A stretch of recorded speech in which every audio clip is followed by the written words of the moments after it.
Hello and welcome to week 5. We're moving fast and furious. This is kind of gearing towards the end of the course. We'll have 3 more weeks after this, and this video I'm going to talk about chapter 9, which deals with behavior therapy.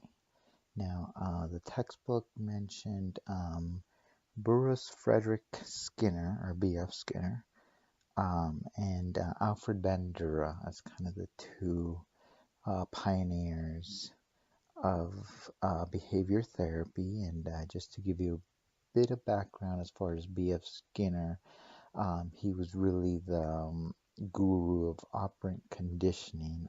He lived from 1904 to 1990, so really the 1900s. Um, and he highly followed the scientific method. He was a firm believer in the consequences, reinforcers, and similar to Freud, he kind of mentioned that things were deterministic, so they were almost kind of like robot-ish, where if I provide a stimulant or take or remove a stimulant, then I can predict your behavior.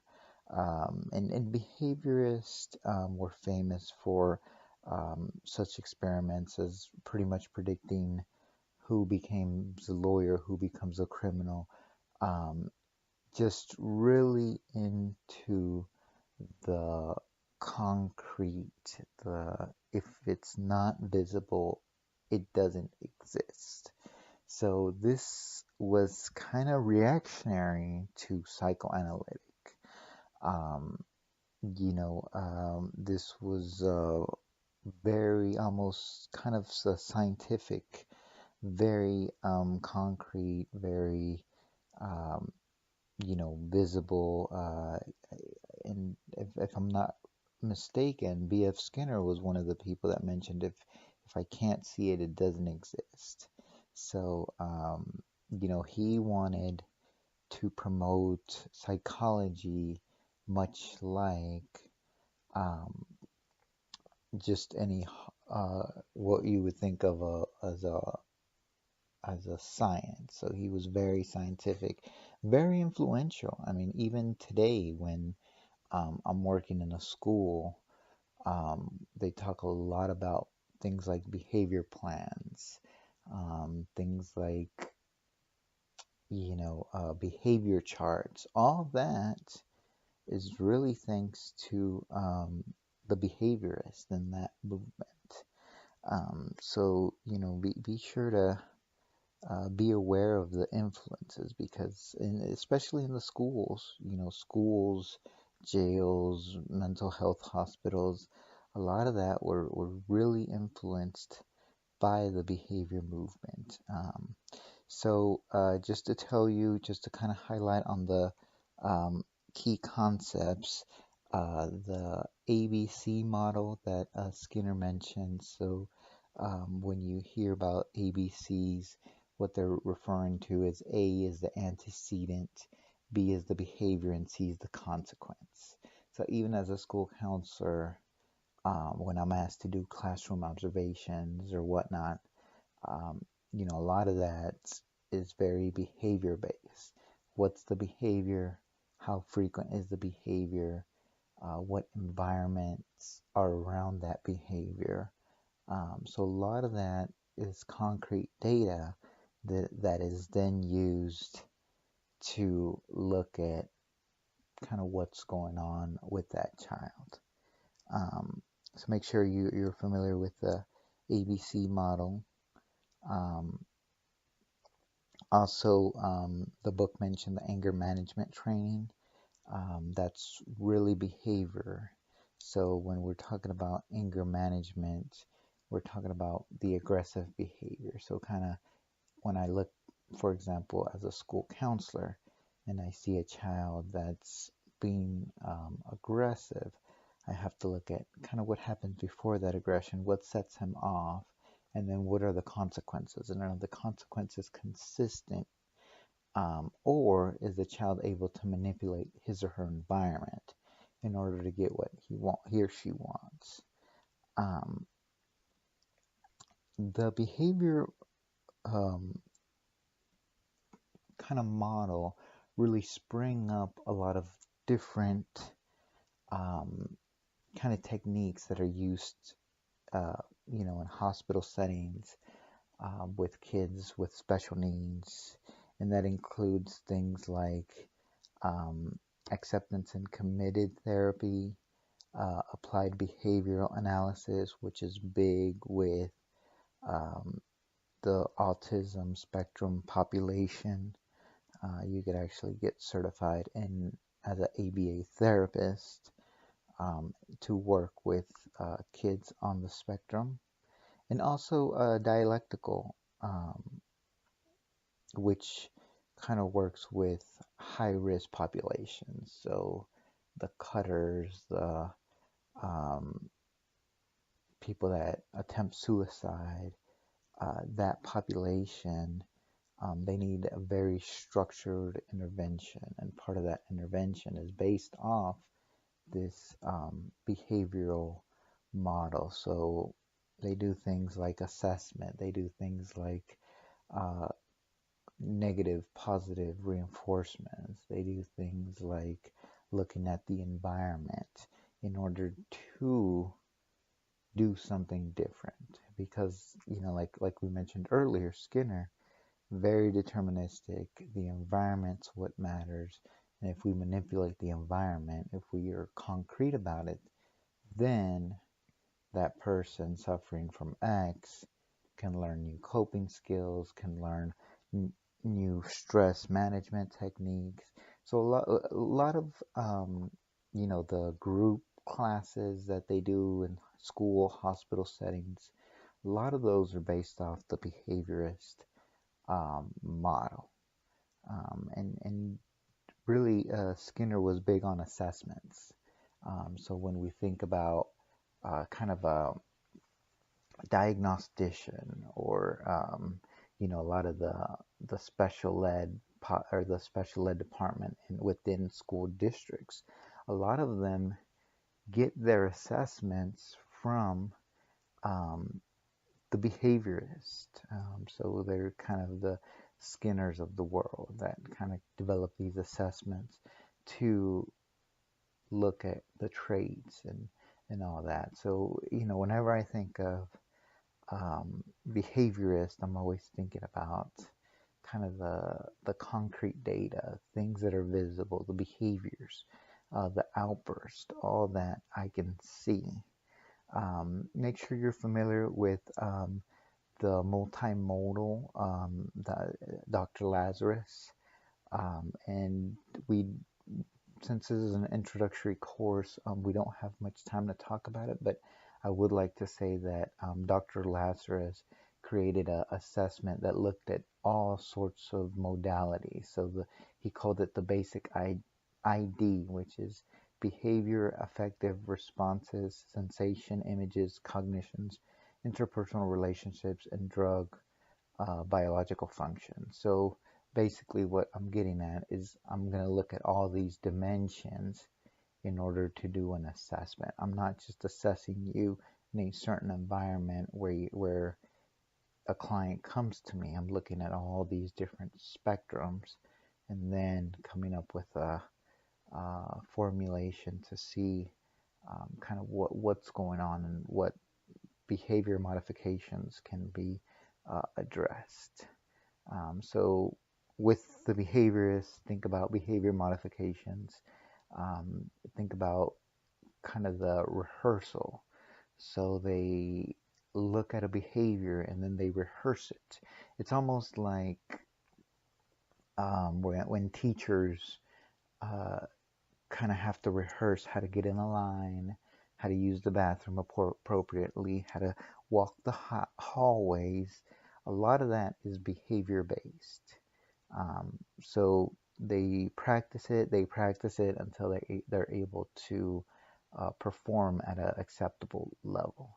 And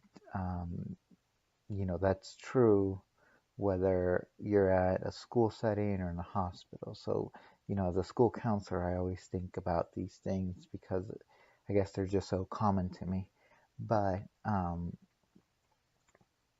one thing that I want to, I guess, highlight is that a behaviorist is just looking at the concrete.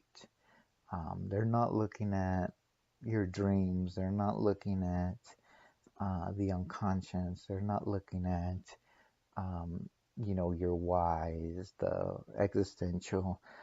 They're really just looking at observable behaviors and what those observable behaviors are looking at before and after a certain behavior.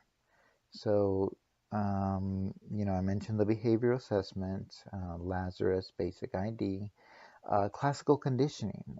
This is a big one with behaviorists. So the book mentioned Pavlov, who trained dogs to.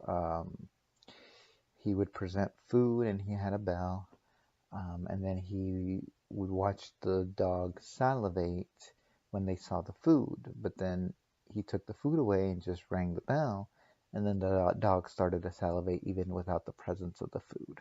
So that's similar to a reinforcement pattern. So things like gambling.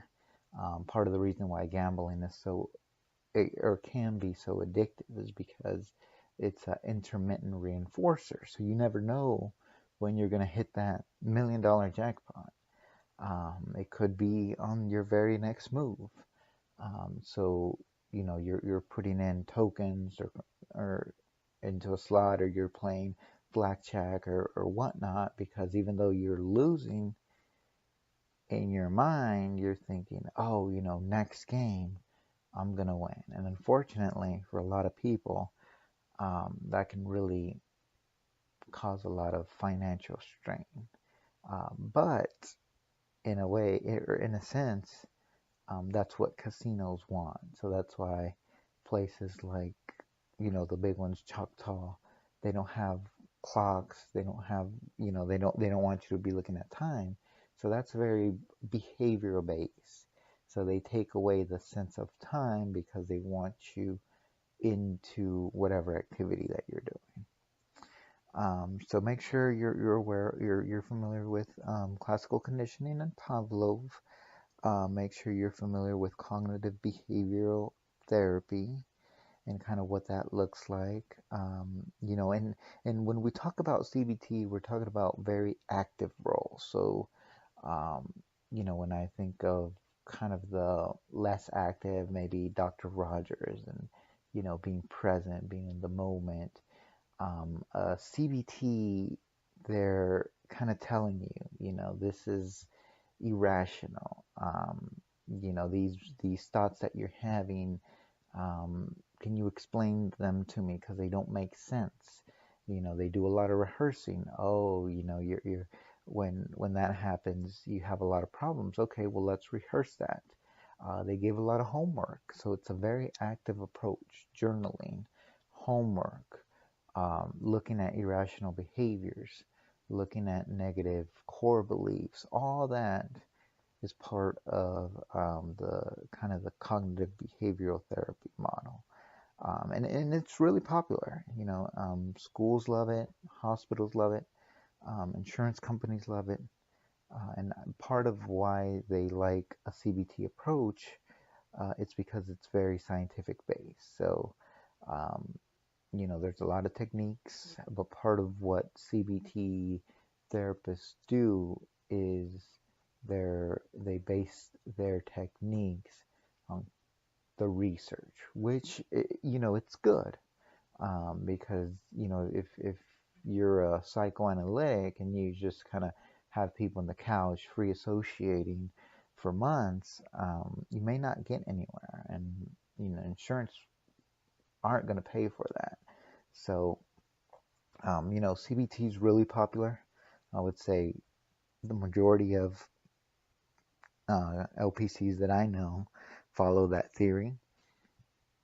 So it's certainly good to know, especially if you're planning on working in the schools or in an agency. That's That's kind of what a lot of people look for in interviews or whatnot. Um, so be sure you know about reinforcers and consequences. We talked about that. And I just want to mention a derivative of the behaviors. It's called DBT. It is super popular right now, especially in IOPs, intensive outpatient treatment programs, in the hospital settings. It was started by Dr. Linehan, I believe, out of the Northwest. I believe like the Seattle area, Pacific Northwest. And she has a manual. You can actually get a certification in it.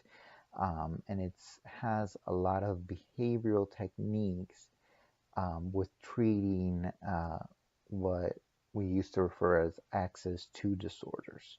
So the borderline, the histrionic, the antisocial, really disorders that before people didn't really want to work with, but with DBT now that's becoming a kind of a type of intervention. So these high risk clients um, that are in and out of hospitals, this is kind of like the gold standard of intervention. So for the community folks, even the school folks, I know there's a DBT certification that you can get that it's kind of beyond this course, but certainly want to make you aware of kind of what's going on in the field with behavioral therapy. So make sure you know evidence-based treatments. That is big with behavioral CBT therapists. If the research doesn't back it up, they would argue that you don't need to be doing it. So, that's kind of their stance. Very scientific, very concrete. Exposure therapy, that kind of refers to working with fears and anxiety and exposing people through kind of a systematic desensitization approach. So just be aware of kind of what that is. Extinction, that kind of deals with wanting I would say like a negative behavior and looking at ways to reduce it through certain types of reinforcers in order to decrease the frequency of it. EMDR. This is big with working with trauma. So I know at the week one, some students mentioned they want to work with um, people that suffered from violence or abuse. Um, Dallas has a big refugee population, and we have several organizations that work with refugees. And I would say all of the organizations that I am aware of train their therapist in EMDR. And what that is, it's called the eye movement desensitization and reprocessing. I've actually been trained in it, but because I don't work with the trauma individuals, I don't really use it on a frequent basis. But just to give you a gist, it is a process that uses frequency and movement of either your fingers or a certain light in order to help a client process some of the um, trauma very systematically. So we're not going to expose you, we're not going to flood you, we're not going to overwhelm you, but we're going to assist you through some bilateral eye movements to try to stimulate your brain eye connection so that you're better able to process some of that kind of real heavy stuff. And it's research based, it's backed by studies. It's used a lot with natural catastrophes, it's used a lot with victims of rape, It's used a lot with victims of war. So, I would highly encourage really anybody if they plan on working with population that kind of is a victim of trauma, to really look at EMDR or eye movement desensitization and reprocessing. It's been a while for some time, so it's certainly not going away. But just want to make you aware of that, since I know this is introductory course. Also, behaviorist, they mentioned kind of the in vivo. What that means is kind of during that time. So, for example, if a client came to me and I was a CBT, cognitive behavior therapist, and they mentioned, they have certain fears, they have certain anxieties, they have certain, just kind of depression, then part of my intervention is working through with them. So practicing and exposing them. And I do that through various ways. I can do that through in vivo flooding, which is exposure and rehearsal, so that they get better at practicing. It's almost like you're training your muscles to kind of rehearse, so that when they get to a job interview or when they get to meet a stranger, they don't just kind of freeze and deer in the headlight things. And that's kind of what desensitization is. It's a gradual buildup. So if somebody came to me and I was a CBT therapist, and they mentioned they have a fear of flying, then maybe the first thing I would do is start with, okay, what can you manage? Oh, well, I can manage going to the airport. Okay, so let's start there. This week, I want you to go to the airport. I want you to see your surroundings. I want you to kind of look at kind of everything that's around there. Okay, what's the next step? Okay, the next step would be to book a flight 6 months out. Okay, well, let's practice that. What does that look like, etc. So, with in vivo, I'm using a lot of rehearsal and that muscle memory. Mindfulness, that kind of deals with um, that mind-body connection and looking at kind of the internal, external stimuli. And there's a kind of a new thing. It's called mindfulness-based cognitive therapy. And honestly, I don't know much about it. I've heard the term, but we're talking about kind of the controlling your mind to control your body, that stuff. So a lot of meditation, a lot of kind of the breathing. So things like the 2-4-6 technique. So you breathe in for 2 seconds, you hold your breath for 4 seconds, and then you exhale for 6 seconds. And you do that until you're able to get to an appropriate level that you don't feel so overwhelmed. Um, Multimodal therapy. We talked about that with Dr. Lazarus. Be sure to know kind of what that looks like. And then I want to mention operant conditioning. That is using some of these negative, positive reinforcers, negative, positive punishments, which is different from classical conditioning of Pavlov. So just be sure you're aware of the differences between the two. Let me see. The last thing I want to mention is Alfred Bandura.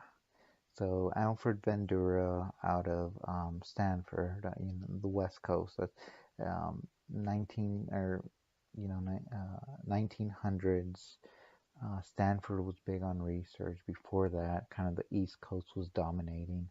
But he did a famous experiment with the Bobo doll. You can look it up on YouTube. He had children and he would put a TV set, and the TV set had a video running of an adult hitting a bubble doll aggressively. And then the child was put in a room with the bubble doll. So the child started to hit the the the bubble doll aggressively. And I remember, what was this, like late 1990s, early 2000s. There's actually a case where a child burned his house down after watching the cartoon Beavis and Butthead, and then the parents took the producers to court, largely based on Albert's Bandura study of social learning approach. Um, so this experiment really showed how social conditioning and social learning can be part of a development. So make sure you're familiar with Albert Bandura and his influence in social cognitive approach. And as opposed to B.F. Skinner, Albert Bandura started to notice how there was a brain behavior connection. So that was really, kind of a big experiment that was happening out in Stanford. Stanford has a pretty well-known department of psychology, and they have some pretty good experiments that happen. The prisoners experiments, the bubble doll experiments. Those are two of the most famous. But just make sure when you think of behavior, you think of concrete, you think of kind of a training, muscle memory, very scientific, systematically reinforcers, B.F. Skinner, operant conditioning, Pavlov, classical conditioning, Albert Bandura, the social learning guru. Okay, well, I think this is it for um, the behavior theory, which is chapter 9.